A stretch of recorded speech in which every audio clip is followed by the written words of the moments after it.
Hey, what is up, guys? It is your voice feed here, and today we're talking about 5 of the biggest mistakes that all carry players make. Are you a carry player? Well, are you a Dota player? Because then you make these mistakes, and you need to fix them as soon as possible if you want to get to the next bracket. Also, if you want to get to the next bracket, you want to know what you should do? You should like and subscribe.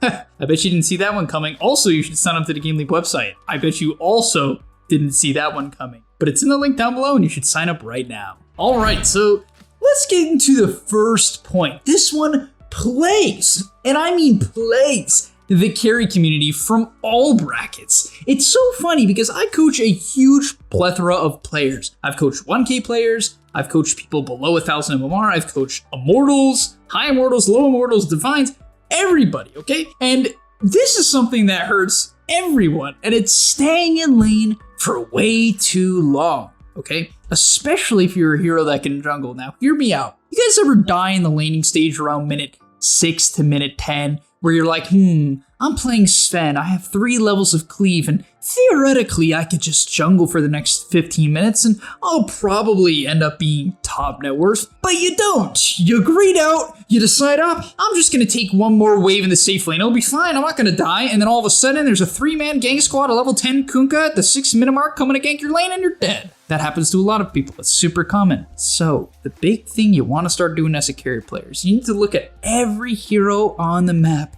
and ask yourself before the game even starts, do they threaten me? And when do they threaten me? Does the enemy team have an Ember Spirit mid and you're playing Phantom Assassin?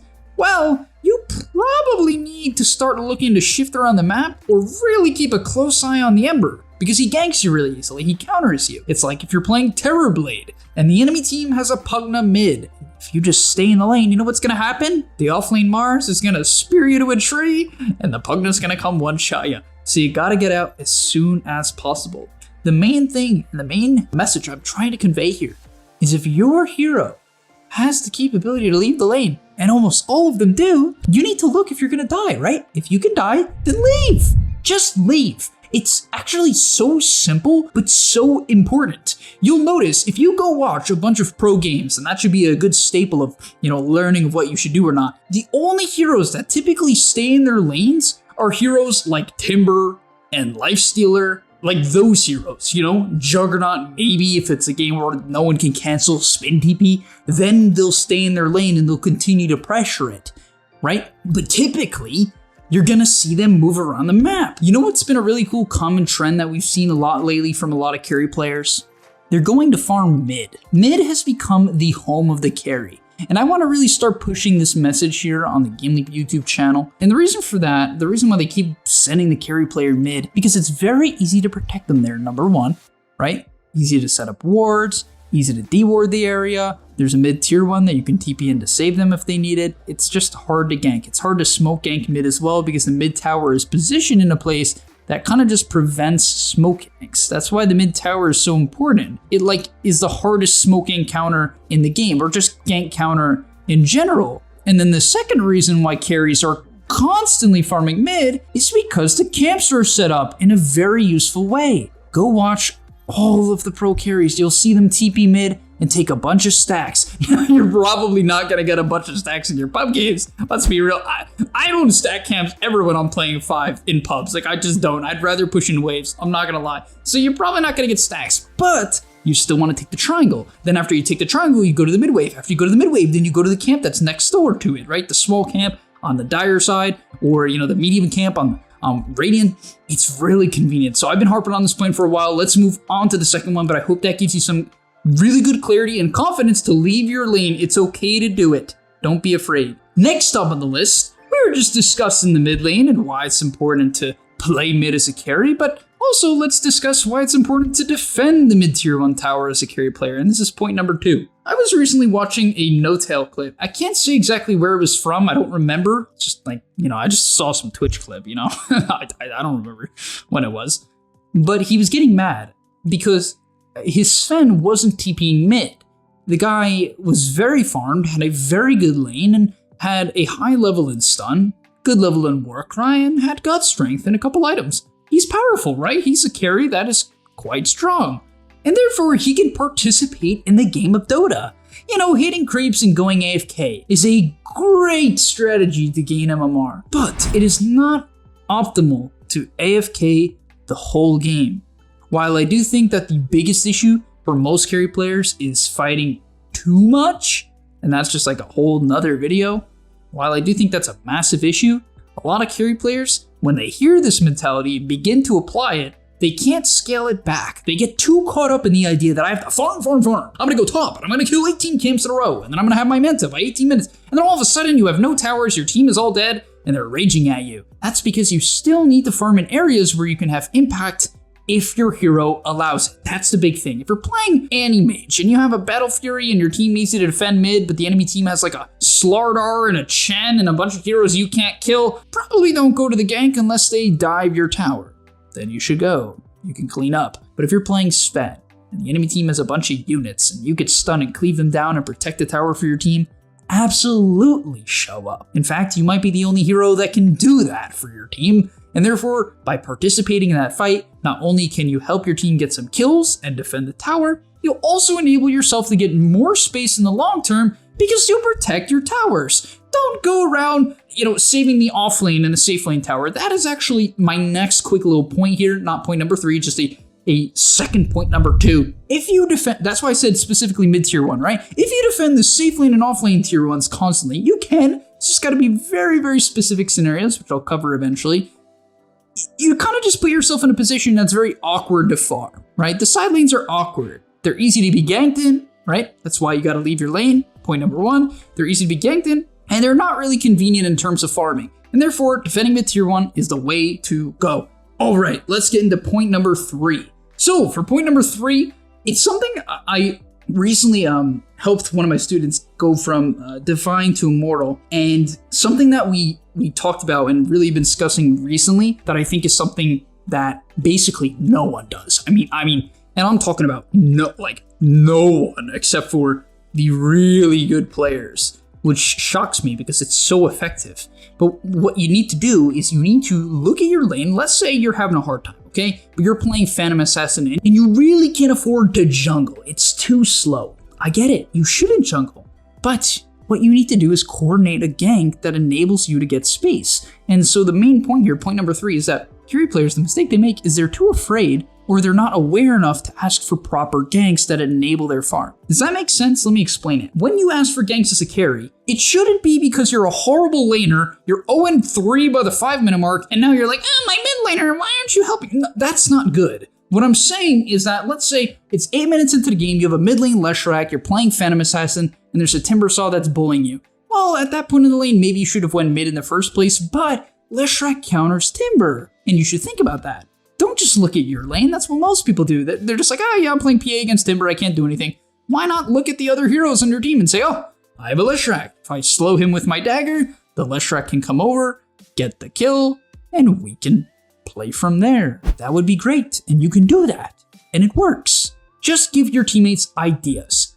Don't yell at them. Don't make them feel bad. Just say, hey, if you come bottom, it will really help my lane. We can kill this Timber. That's it. And a lot of the time it works extremely well because it enables your teammates to think in a way that will not only help themselves, but also help you. It's a win-win. Who doesn't like that? All right, number 4 on the list is buying a Basher. I mean, my God, what is wrong with you guys? I recently was playing, playing a game, and my carry went Battle Fury into Basher on Jug.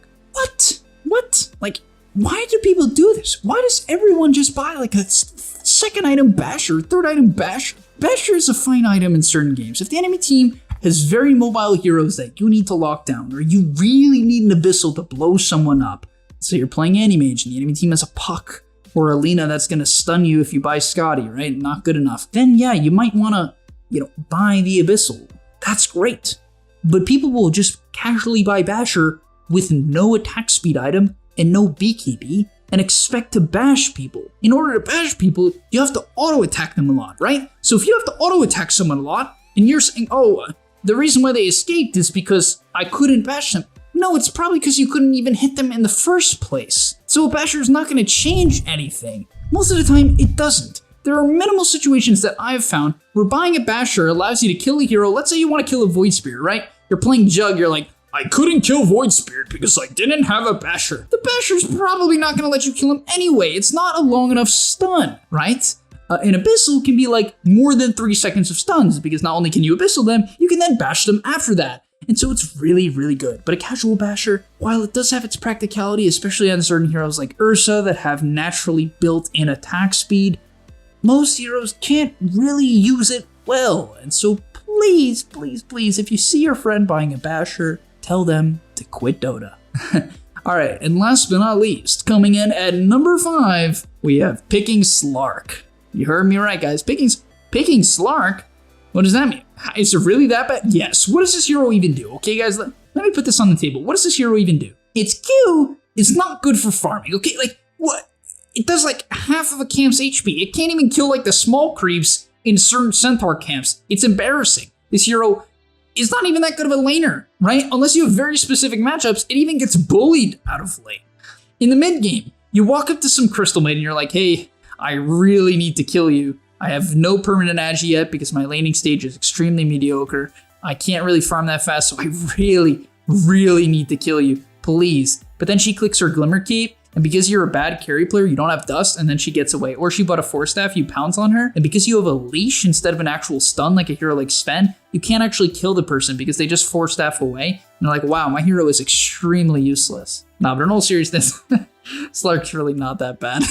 It's just gotta be a really specific SLARK game. Like, in my opinion, I don't know. Tell me what you guys think in the comment section down below. Is this hero useless? Is SLARK useless? Because I have not seen SLARKs do well in a while now. Maybe it's because people are just trying to force it into their drafts. But like, why not just pick PA if you want an assassin?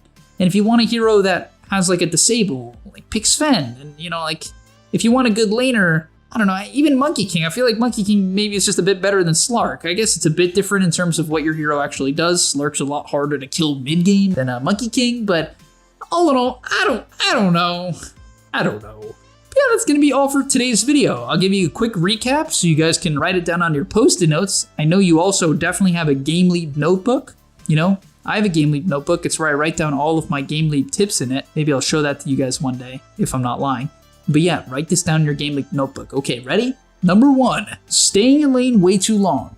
If it's too dangerous, just leave. Find somewhere else to farm, be mobile. Be hard to read. Don't be easy to gank. Number 2, defend the mid tower. A lot of carries, they make the mistake of not defending mid tower when they are pretty strong. If you have a good start, and you don't need to split push as much to come back into the game or to create pressure on the map, it's good to defend mid tower. You can be very, very good and get a lot of kills by doing that. Number 3, being too afraid to ask for ganks or not aware enough to ask for ganks. Look at your other lanes, say, can they help you? If they can't, don't say anything. Just do your thing. If they can, be very vocal about it. Number 4, buying a Basher way too early. Remember, it's good to have attack speed with this item, otherwise it's typically not that good. And a lot of the time, the reason why you didn't kill someone is not because you didn't have a stun, it's rather because you lacked the vision advantage, or you didn't get the proper jump, or you couldn't get your spells off, or you didn't work together with your axe. Half the time, you don't even need the Basher, you just have to work together with one of your teammates. And then finally, at number 5 is picking SLARK. You probably don't want to do that, just pick Sven. Alright, I'll see you guys in the next video. If you enjoyed, like, subscribe, and of course, sign up to the Game League website if you want more content just like this video, and peace.